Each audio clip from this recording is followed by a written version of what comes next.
In today's Farm Report, alfalfa cutting is underway, and Dan Martins with the University of Minnesota Extension Service Office talks about the results he's seeing in the fields and how that may equate to feed value later on. Hay harvest got underway in the area in a pretty big way over the weekend. Farmers are in the best position to know what their fields are like in terms of growth and maturity, soil conditions related to getting on fields, feed needs and goals, and their hunch about the weather. Here's what I know so far from our scissor cut cooperators on Monday. The Rickmans near Hutchinson, Skabanski's northeast of Sauk Rapids, and O&S Dairy east of Rice were busy cutting over the weekend, and I'd guess some others were also. I clipped samples Monday morning on the field I've been sampling east of Dwelm. This was a new seeding last year in sandy soil, and varied some across the field with getting started this spring based on variations, I think, in last year's growth and development.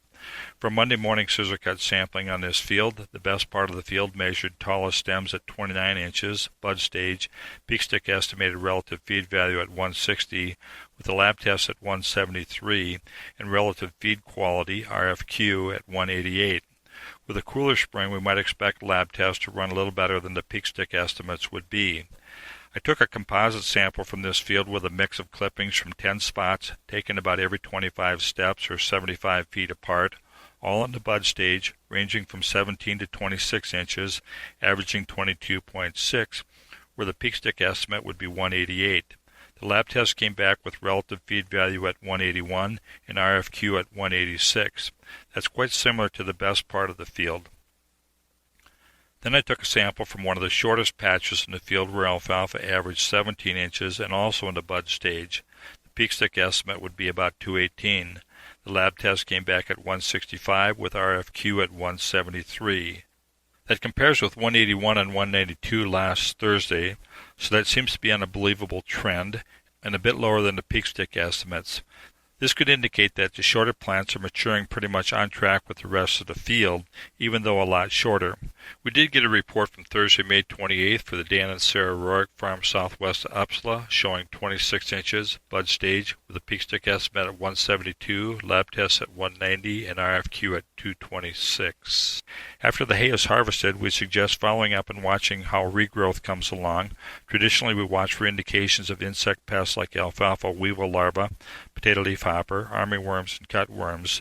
This year we add to that, watching some fields for recovery from winter injury.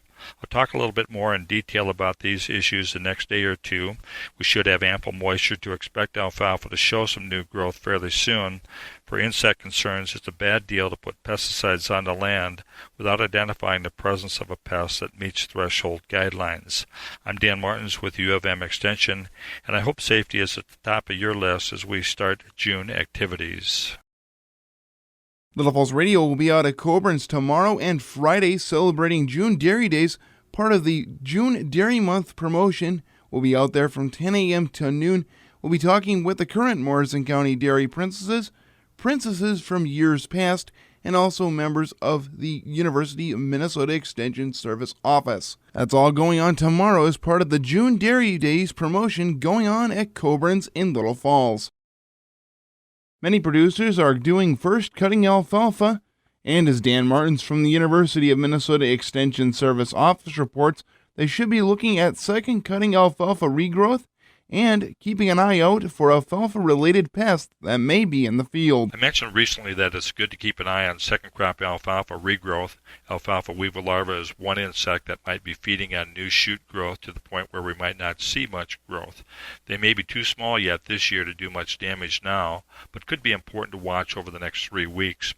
Internet users can do a search for Minnesota, Wisconsin ag weather and then look at thermal models to see how growing degree days are adding up for alfalfa weevil larvae and other ag concerns. Our area is generally in a 350 to 400 growing degree range now for alfalfa weevil, indicating alfalfa weevil could be from egg stage to very small larvae now. I saw some pinhole leaf feeding when taking scissor cut samples on Monday this week. I shook out a few stems over a white surface and found a couple of very small larvae, but not widespread in the field. With cool weather we have had, it could be a longer hatch season, so it's especially important not to spray unless thresholds for treatment are met. The small larvae are off-white to dull cream color.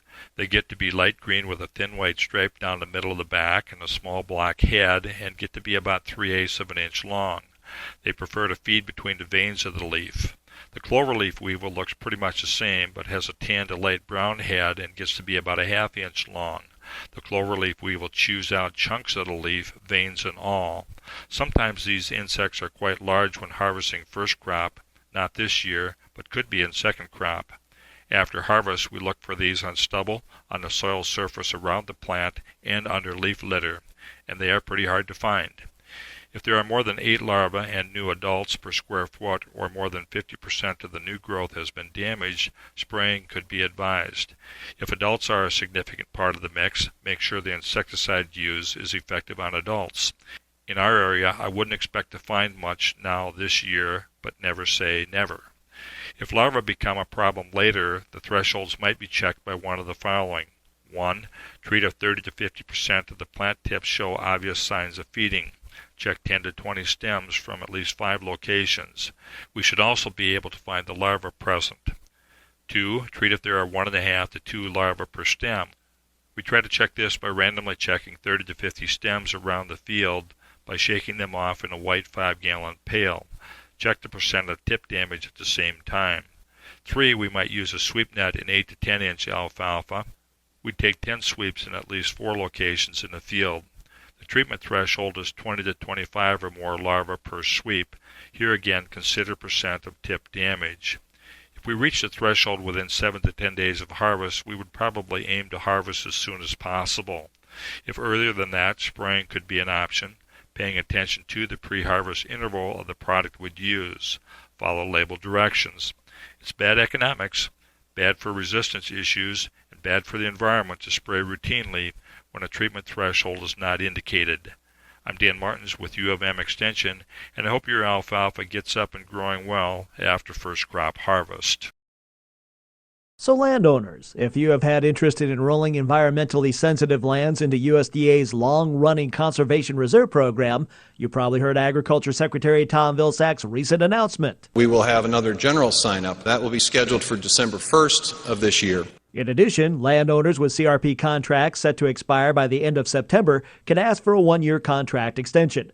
Secretary Vilsack, however, also noted there is planned expansion of some of the more popular continuous CRP sign-up programs, including our intent to add an additional 100,000 acres to the wetland restoration initiative under our continuous sign-up effort, another 400,000 acres to the SAFE program, which is now in excess of 1 million acres of conservation activity in partnership with our states, and an additional 300,000 acres of duck nesting habitat. That is now going to double the allocation for duck nesting habitat. I'm Rod Bain reporting for the U.S. Department of Agriculture in Washington, D.C.